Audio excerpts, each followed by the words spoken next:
Caliph had always believed that strength was the only language the galaxy understood. As a student at the Interstellar Academy, he excelled in strategy, history, and combat theory.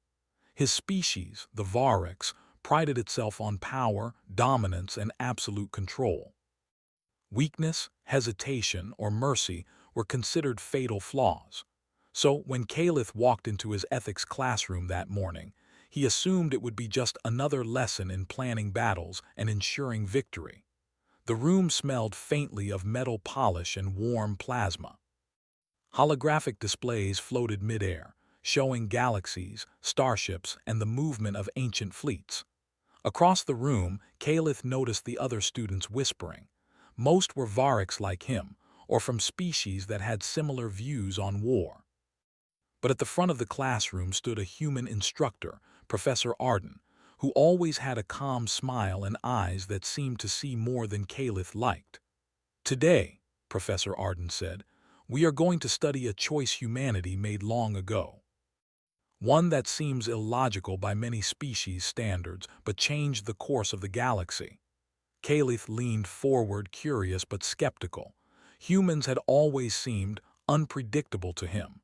They were not the strongest, not the fastest, not the most dangerous. Yet somehow they endured. Somehow they thrived. And Caliph, despite himself, wanted to understand why. The display shifted to a star system on the edge of the Orion cluster.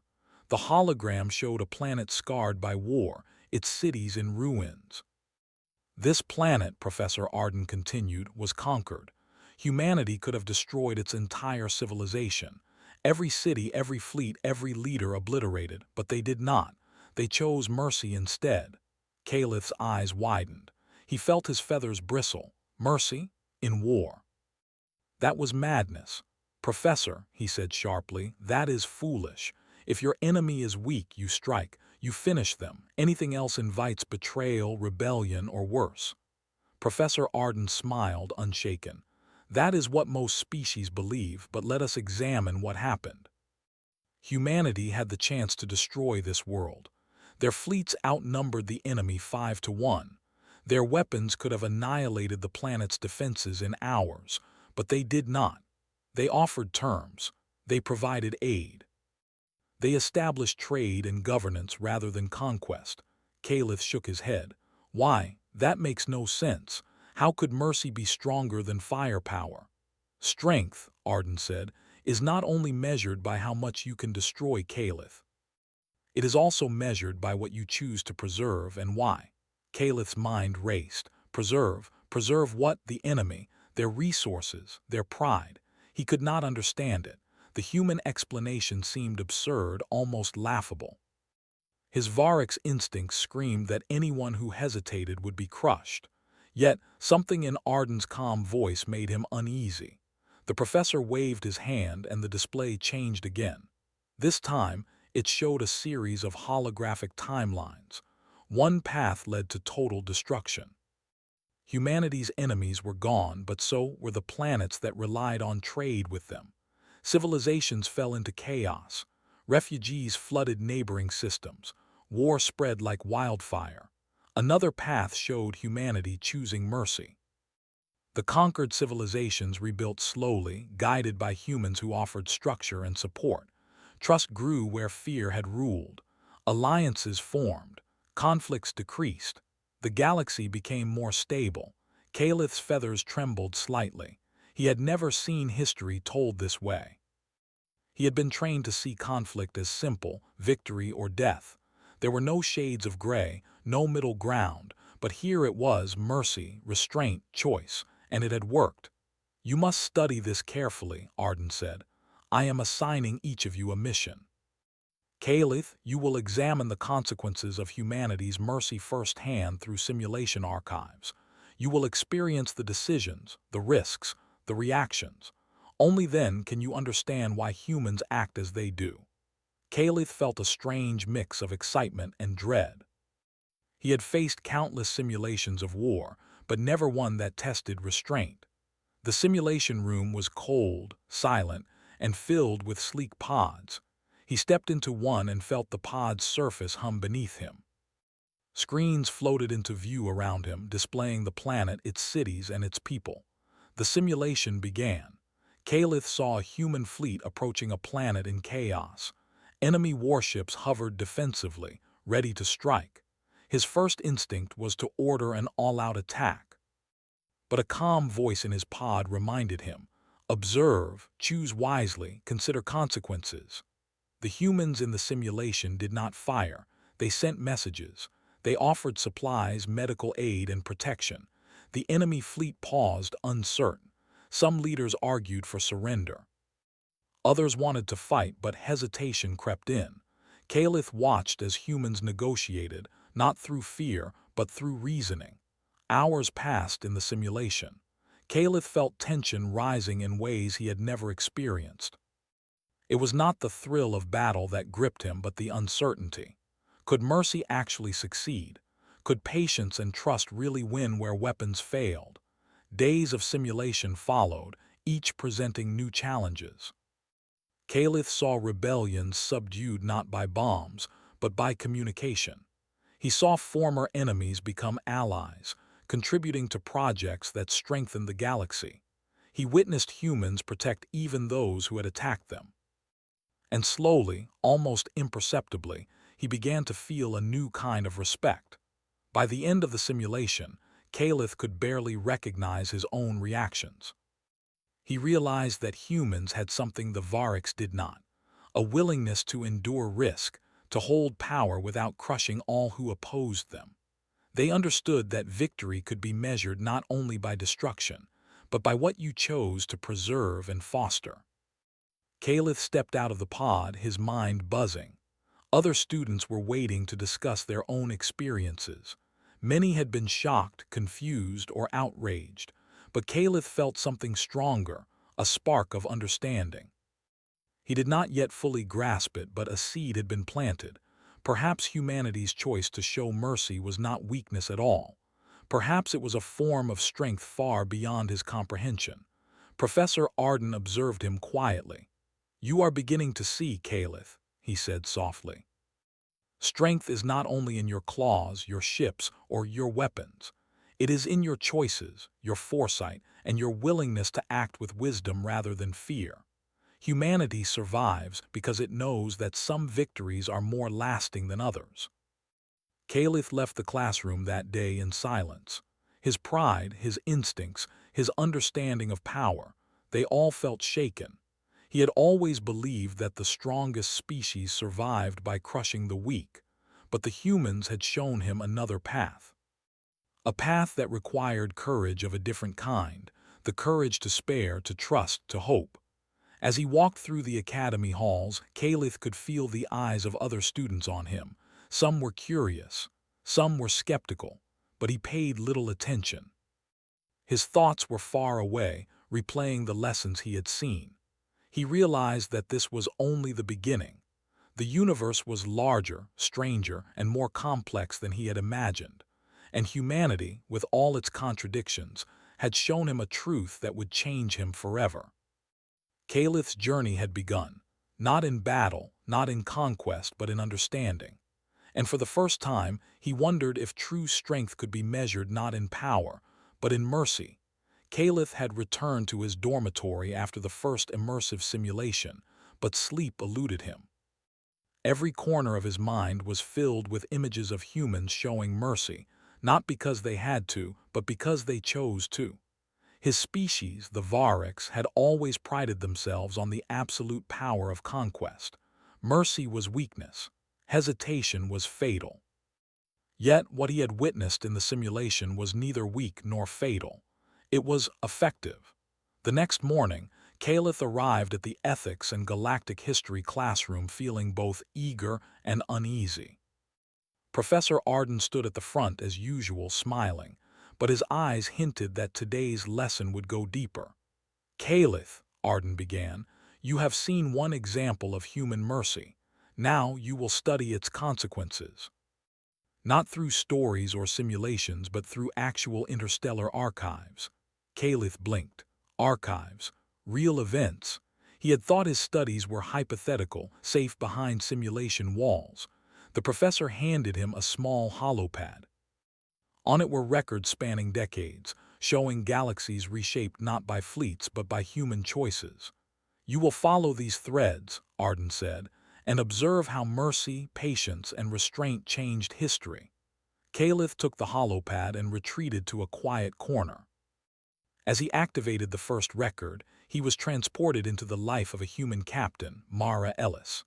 The visuals were astonishingly clear, showing Mara's fleet orbiting a planet long ravaged by war.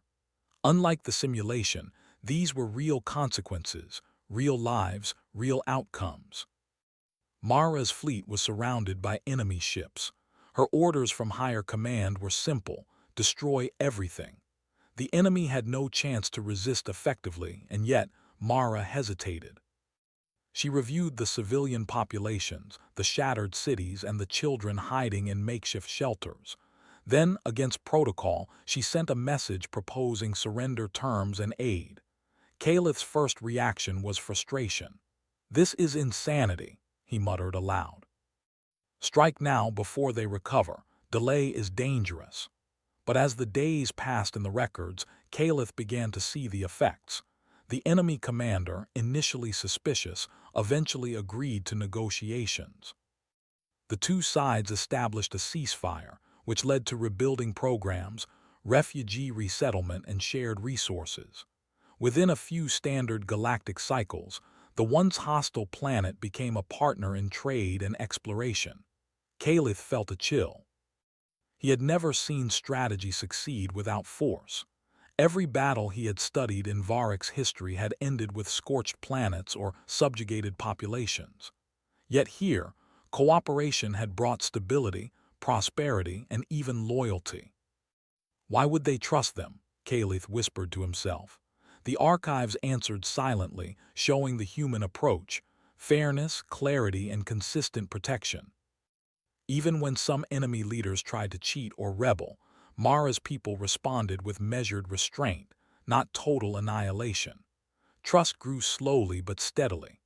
Neighboring civilizations, initially wary, began to see humans as reliable allies rather than unpredictable threats. Caliph spent what felt like weeks within the archive records. He saw countless examples: humans forgiving former pirates who agreed to defend trade routes, providing aid to planets that had once attacked them, and choosing not to exploit weaknesses even when they could have. Everywhere the same pattern emerged. Mercy created stability, and stability created power. He noticed a particularly striking example in the Cygnus cluster. A small human fleet had confronted a coalition of hostile alien species. Victory was guaranteed, but instead of wiping them out, the humans offered a path to cooperation. The coalition, surprised and confused, accepted. Within a few years, the very species that had once threatened human colonies became loyal allies, contributing knowledge, technology, and trade routes. Caliph leaned back and rubbed his eyes. This doesn't make sense. How can letting your enemy live make you stronger?" As if answering him, a new record appeared. This one showed what had happened in the alternative scenario if humans had chosen total annihilation. Entire star systems collapsed. Refugees flooded unprepared planets, leading to rebellion, starvation, and war. Even human colonies suffered as they became isolated, vulnerable, and hated across the galaxy. In the archives, it was clear: destruction had short-term victory but long-term disaster. Caliph's feathers shivered. He realized that humans had done something his species had never truly understood. They had thought beyond the immediate battle. They had weighed the future, the costs, and the potential for growth. Victory was not measured by how many enemies they crushed, but by how many alliances, stability, and trust they could create. During a break, Caliph walked the academy corridors. Other students chatted about their own archive experiences. Many were still shocked or angry. Some muttered that humans were foolish, naive, or lucky. But Caliph remained silent, absorbing every detail. The idea of using mercy as a weapon was slowly reshaping his understanding of strategy. He returned to the archives and discovered a thread that hit closer to home. Decades ago, his own species, the Orcs, had encountered humanity. Caliph had read the official history. Humanity had faced overwhelming Orcs fleets and had every reason to strike preemptively. Yet they had not. Instead, they had offered terms, shared resources, and avoided unnecessary bloodshed. The Orcs had accepted the terms begrudgingly and had benefited from a stable frontier rather than endless rebellion. Caliph's mind whirled. His own species had survived because of mercy. Humanity had not simply acted out of kindness, they had acted with foresight. Caliph felt a mixture of pride and frustration. Pride that his species had lived to prosper, frustration that he had never truly understood the lesson until now. Professor Arden found him later reviewing the same thread. "You're beginning to see the pattern," Arden said. "Mercy is not weakness. It is a tool. A careful, precise tool used when the cost of destruction outweighs the gains. Humans have mastered this art. Other species rely on brute force. Humans rely on calculated restraint." Caliph nodded slowly, though inwardly he struggled with the unfamiliar concept. In Varroc's culture, hesitation was shame. But humans had shown him that hesitation, when guided by reason and foresight, was not a flaw, it was strength. As Caliph delved deeper into the archives, he encountered accounts of individuals, human leaders, diplomats, and captains, who risked everything by choosing mercy. Each story was a test of courage, patience, and empathy. Each decision had ripple effects across decades, shaping entire sectors of the galaxy. He observed the story of a young human diplomat, Leah Chen, who faced a planetary council determined to wage war. Rather than threatening them, she presented evidence, offered trade, and promised aid. Weeks of tense negotiation passed. Many expected her to fail. But eventually, the council agreed to peace treaties that prevented a war spanning hundreds of worlds. Caliph watched the sequence multiple times, unable to look away. The lesson was undeniable. Humans succeeded because they trusted in choices others would consider impossible. Even Caliph's personal instincts, caution, speed, aggression, began to shift. He started to see the value in patience, in weighing every option, in understanding consequences beyond immediate victory. His pride in raw strength remained, but it was tempered with a new appreciation for foresight. One evening, as he left the archive room, Caliph overheard other students discussing what they had learned. Many mocked human mercy, calling it weakness or luck.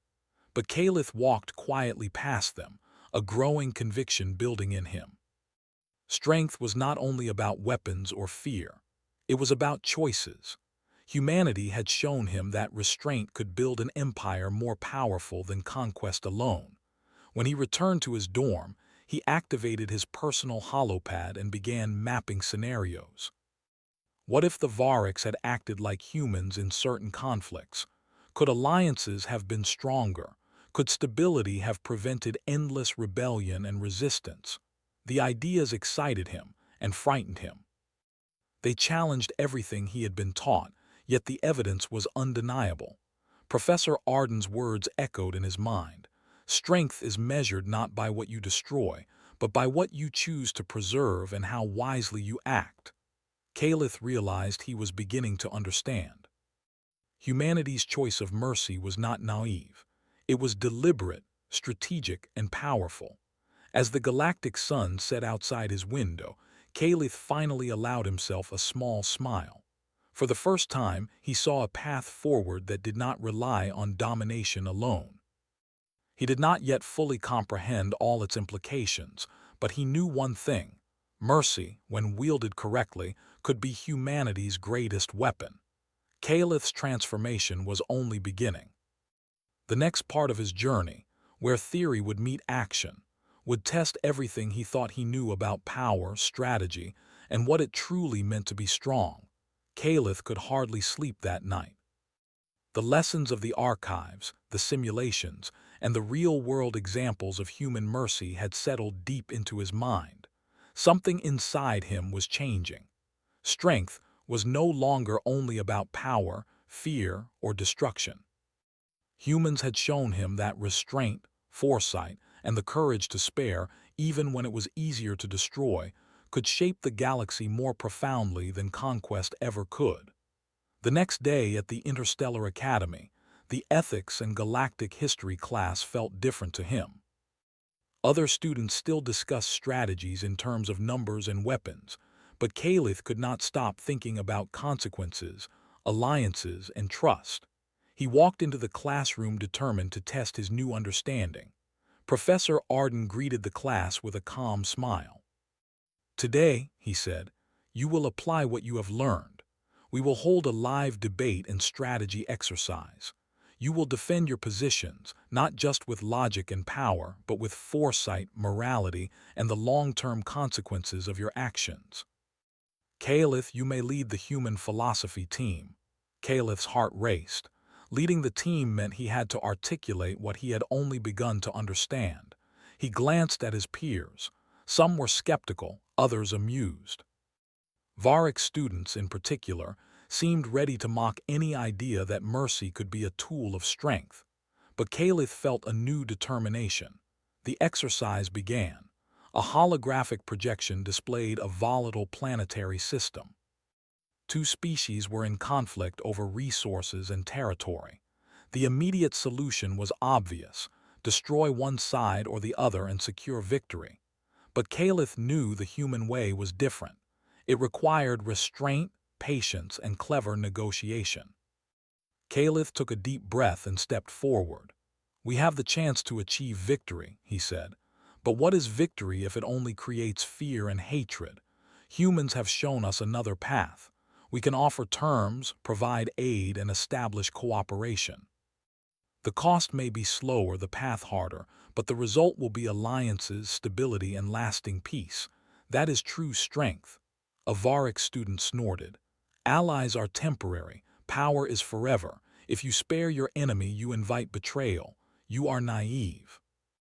Caliph clenched his fists, but he did not lose his composure. "Perhaps," he said, "but let me show you what happens when humans act as they do. They measure every risk. They know the enemy can strike again, but they also know that patience and trust build loyalty far stronger than fear ever could." He activated the simulation controls. The class watched as the holographic humans reached out to their enemy with offers of peace, medical aid, and shared knowledge. At first, the other species resisted. Some leaders were suspicious. Some planned attacks. But step by step, the humans met every challenge with reason and fairness. Slowly, the enemy began to cooperate. The conflict resolved without mass destruction, and the planets prospered together. Caliph explained each step to the class, highlighting the consequences of restraint. "Notice," he said, "how trust builds. Notice how the enemy's attitude shifts when they are treated fairly. Notice that the humans do not simply avoid conflict, they control it with wisdom. They do not dominate by fear but by understanding and foresight." Professor Arden observed quietly, smiling. "Caliph, this is exactly what I hoped you would demonstrate. Strength is not just about force. It is also about the courage to make hard decisions, even when they go against instinct or tradition." Some students were still doubtful, but others leaned forward, curious.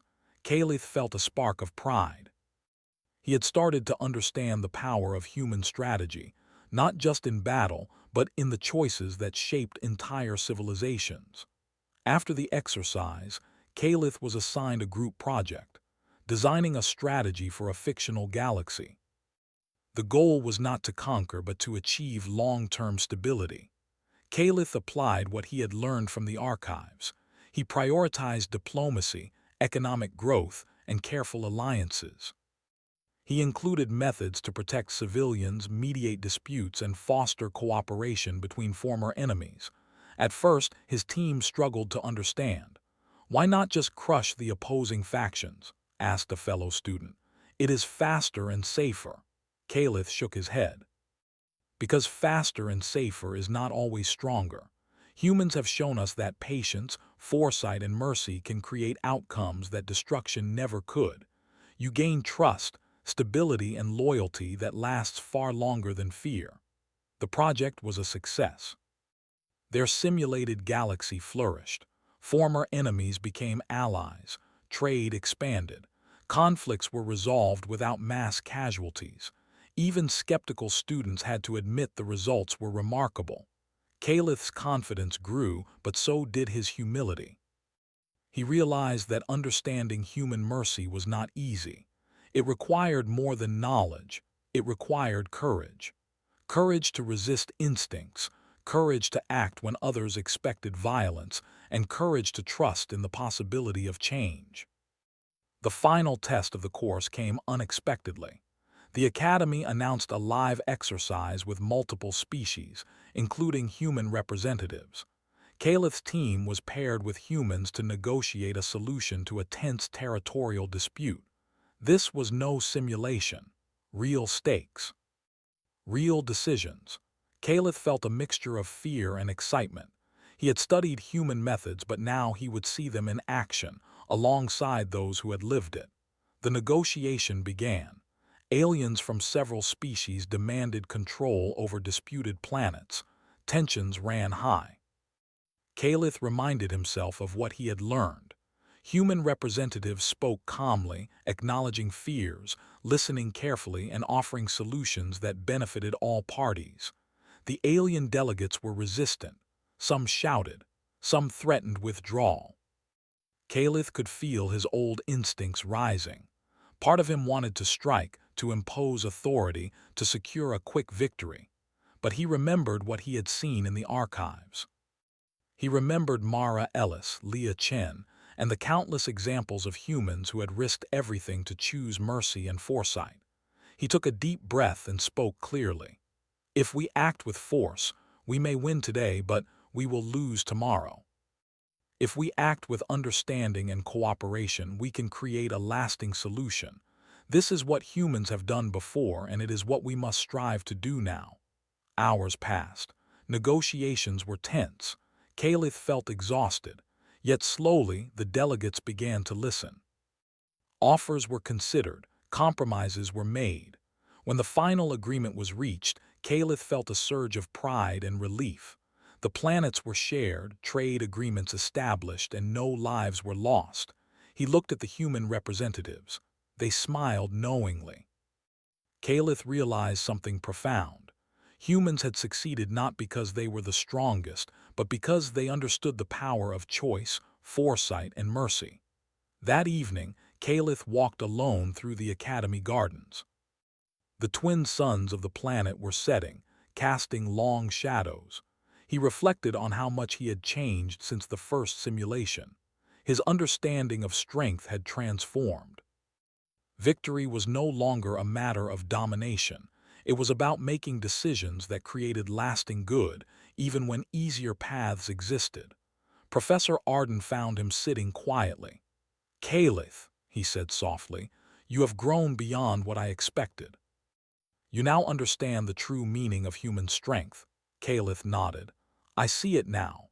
Humans do not avoid conflict because they fear it. They understand it. They choose restraint, even when they could destroy. And in doing so, they create more strength than any weapon ever could." Arden smiled. "Exactly. That is why humanity thrives. That is why they endure. And that is why you, Caliph, have a new path ahead. You can apply these lessons to your own species, your own strategies, and your own understanding of power." Caliph felt a warmth in his chest. For the first time, he was proud not just of his skills, but of his understanding. He realized that he would never again see strength solely as the power to destroy. True strength, he now knew, lay in mercy, foresight, and the courage to act wisely. Weeks later, Caliph graduated from the course with honors. His classmates still debated, some arguing that mercy was foolish. But Caliph carried with him the knowledge that humans had changed the galaxy not through fear, but through wisdom, patience, and restraint. He had witnessed it in simulations, in archives, and now in live negotiation. His journey was just beginning. Caliph decided to dedicate himself to interspecies diplomacy, teaching others what he had learned. He wanted to show that power could be measured not only by force, but by the ability to choose wisely, to spare when it was easier to destroy, and to build trust where fear once ruled. As he looked out over the academy, Caliph felt a deep sense of purpose. The galaxy was vast, full of conflict and challenge, but he knew one thing with certainty. Humans were extraordinary not because of their strength in battle, but because of their strength of choice. Caliph smiled. The lesson of humanity was clear. Mercy was not weakness. Restraint was not fear. Courage, foresight, and understanding were the tools of true power. And now he would carry that lesson forward, shaping not just his own future but the future of the galaxy. For Caliph, the journey of understanding humanity's true strength had changed everything. And for the first time, he was ready to lead not with fear, but with wisdom. Shocked alien student learns why humans choose mercy over war.